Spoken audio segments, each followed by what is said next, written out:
हे प्रभु शिवजी, आज पर्यंत छुआ बेल ठारू मु आपणकर केते पूजा करिछि, केते थोर मंदिर को जाइछि, किंतु फल रे आपण मते देइचंती कोन? घर ना गाड़ी ना पिंधिबा को खंडे भल कपड़ा। प्रभु सत कथा कहूछि, मु आज आपणक ऊपर पूरा रुषिछि। जदि आपण मते टिके भी भक्त बोली भल पाउथिबे ताले मते दर्शन दियंतु प्रभु, दर्शन दियंतु प्लीज प्रभु, दर्शन दियंतु।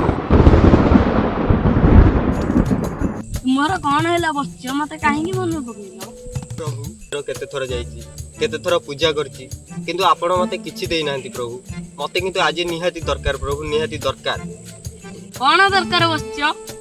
प्रभु मो गतिरे रहिबा पई खंडे भल घर नै, जदि आपण पारुचंती मो पई गोटे महल तयारी कर दियंतु प्रभु।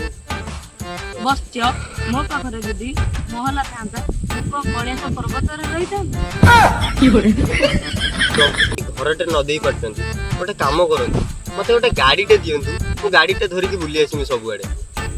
बच्चा मु भाबुची कि नंदी के बिकी आ गोटे गाड़ी आनी। प्रभु आपण मते जा लागुची आपण बजेट पूरा सह, गोटे काम करंतु प्रभु, किछि न देले नै मते लास्ट रे खाली गोटे कपड़ा खंडे दियंतु। एइरा देखिचंती तो केते खराब ड्रेस पिंधी बुलची। बच्चा मो पाखरे जदी कपड़ा थांदा मु कोई बागो चलो पिंदी दिथांदी। प्रभु नाइ आपण सब बेले मिली मते किछि भी दउ नै। बालक मु तुमको सब किछि देइछि, हाथ देइछि काम करिबा पई, मन देइछि भाबिबा पई, एवं जीवन देइछि आगो को बढ़िबा पई।